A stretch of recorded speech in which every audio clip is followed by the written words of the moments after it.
یہ جو قدر ہے، یہ قدر کا ایک معنی جانتے ہیں، تنگی بھی ہے۔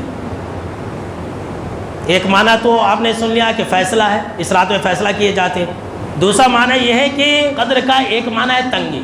شب قدر کو قدر اس لیے کہتے ہیں کہ زمین کے اوپر اس رات، شب قدر کی رات میں، جس رات شب قدر ہوتی ہے، 5 طاق راتوں میں سے ایک رات، اتنی کثرت سے فرشتے زمین پر اترتے ہیں کہ زمین ان کے لیے تنگ ہو جاتی ہے۔ اللہ اکبر، زمین تنگ ہو جاتی ہے، ان کے لیے جگہ نہیں ملتی ہے فرشتوں کو۔ اور ایک حدیث کے اندر بھی ہے جس کو علامہ البانی رحمہ اللہ نے صحیح کہا کہ شب قدر کی رات میں کنکریوں کی تعداد کے برابر فرشتے اترتے ہیں۔ جو کنکری ہے نا، اب زمین کے اوپر کتنی کنکری ہے، اتنی تعداد میں فرشتے زمین کے اوپر اترتی ہیں۔ اللہ اکبر، ہم کو اور آپ کو اس کا اندازہ نہیں ہے۔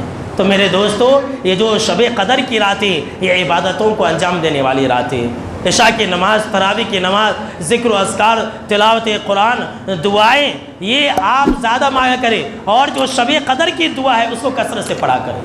اللہم انک عفو تحب العفو فاعف عنی، اے اللہ تو معاف کرنے والا ہے، تو معافی کو پسند کرتا ہے، مجھے معاف فرما دے۔ یہ کثرت سے پڑھا کیجیے، اپنی مغفرت کی دعائیں مانگا کیجیے۔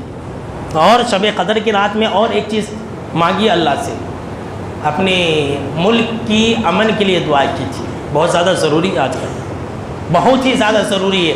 اپنے ملک میں اپنے آپ کے لیے، اپنے خاندان کے لیے، اپنے مسلمان بھائیوں کے لیے امن کی دعا کیجیے، اس لیے کہ اگر ہم اپنے ملک کے امن کے لیے دعا نہیں کریں گے تو کون کرے گا؟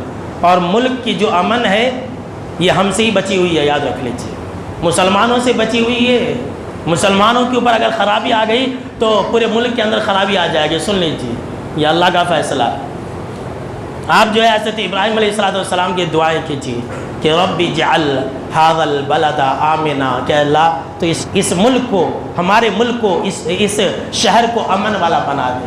5 طاق راتوں میں دعائیں کیجیے، اپنے آپ کے لیے نمازی بننے کی دعائیں کیجیے، اپنے بچوں کے نمازی بننے کی دعائیں کریں۔ آپ رمضان میں عبادت کر رہے ہیں اور رمضان کے بعد نمازوں سے دور ہو جاتے، اکثر تو ایسی کہ جب رمضان کا مہینہ آتا تو پہلی صف میں نظر آتے لوگ، پہلی صف میں، اور جو ہمیشہ نماز پڑھنے والے رہتے وہ آخری صف میں رہتے، اور جیسے عید کا چاند نظر آتا یہ پہلی صف کے لوگ جو رمضانی بھایا ہیں وہ غائب ہو جاتے۔